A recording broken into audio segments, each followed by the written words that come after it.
आपका क्या नाम हुआ? ईश्वरा पिताजी का नाम? हरिहरम। ईश्वर जी, आप तो बहुत अच्छे इंसान हैं और हम चाहेंगे आपके माध्यम से किसी को ज्ञान मिले। जी। हमको आप बोले कि हम टेम्पो चलाते हैं, चलाते हैं हाँ जी। और आपके साथ घटना हो गया, दुर्घटना हो गया, टेम्पो पलट गया जी। और आपका हाथ काट दिया गया, जी। तो आपका बीमा था कि नहीं था? नहीं, कोई बीमा नहीं था जी। कोई बीमा नहीं था। जी। तो आपने बहुत बड़ी गलती की थी, बीमा आपने नहीं लिया था। कोई तो आया होगा आपको कहने के लिए। हाँ हाँ, दो चार आदमी मिले थे।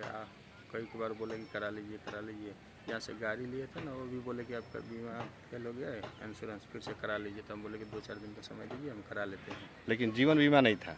नहीं, कोई तो बीमा मान लीजिए कि अगर आपका बीमा कोई ज़बरदस्ती किया होता तो आज जिस स्थिति में आपका है, आपका हाथ ये कट गया है, मान कि गिरने के बाद टूट गया और उसको काट कर हटा दिया गया। अगर आपका बीमा होता तो सरकार आपको पैसा देती, जीवन भर पैसा देती, है ना? और आपको वो पैसा देना नहीं पड़ता। तो बीमा लेते तो अच्छा रहता कि बुरा रहता? अच्छा रहता। आज बीमा नहीं लेने से आपको पछतावा है कि खुशी है? बहुत पछतावा है। हमारा गाड़ी भी चला गया, हाथ भी चला गया, पैसा भी सब खत्म हो गया। अब तो एक दूसरे के आश्रित हो गए। तो अगर बीमा होता तो 10-20 लाख रुपए आपको मिलता और आपका सहारा भी होता, आपके पास पैसा होता, बाल बच्चा को पैसा देने वाला अब तो कोई है नहीं, कोई कमा कर परिवार को खिलाने वाला कोई भी है नहीं, है ना? अब तो कष्ट हो गया। हम लोगों को कहते हैं कि समय रहते कुछ ना कुछ कर लीजिए।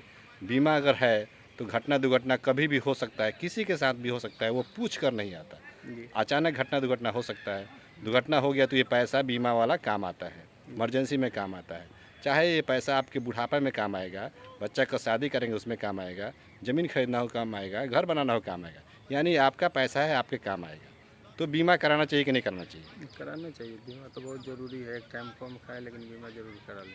ये बात आपको पहले समझ में नहीं आया, ये घटना घटने के बाद समझ में आया। ये बहुत दुख की बात है। हम लोग बहुत मेहनत करते हैं, लोगों को समझाते हैं कि कुछ कर लीजिए ताकि आप सुरक्षित रहें, आपका परिवार सुरक्षित रहे, पैसा आपके पास हो, आप अमीर बने, करोड़पति बने। लेकिन लोग चूक जाते हैं और नहीं समझ पाते हैं, वो सोचते हैं कि हमको होने वाला क्या है। आप भी तो यही सोचते थे कि हमको कुछ नहीं होगा। यही चीज़ हम भी सोच रहे थे कि बस 2-4 दिन में क्या बन बिगड़ जाएगा। पैसा तो था लेकिन कम था, सोचे कि अब 2-4 दिन में करा लेंगे। हम क्या जानते थे कि आज ही होने वाला है हमारे साथ, हाँ, तो और एकाएक हो गया। इंसान कभी नहीं जानता है कि 1 सेकंड पहले क्या होगा। अगर आपको पता होता कि मेरा एक्सीडेंट होगा, ये हाथ कटेगा, है ना? तो आप माने कि जाते? नहीं जाते। नहीं जाते। कोई भी इंसान नहीं जाता। लेकिन भगवान जो लिखे हुए हैं वही होता है और अपना सतर्कता रहना चाहिए, है ना? तो हम चाहेंगे, लोगों को संदेश यही देना चाहेंगे आपके माध्यम से कि हर आदमी अपना अपना बीमा कराए, अपना सुरक्षा करे। जिस तरह हेलमेट्स ज़रूरी है मोटरसाइकिल चलाने के लिए, उसी तरह जीवन में भी बीमा ज़रूरी है परिवार को सुरक्षा देने के लिए। जी। सही है? जी। जी। चलिए, बेस्ट ऑफ लक। भगवान आपको माने कि रास्ता दिखाएं, है ना? आप सफल रहें। हम यही कामना करेंगे ईश्वर से, किसी न किसी तरह व्यवस्था कुछ करें ताकि आप जी सकें। धन्यवाद।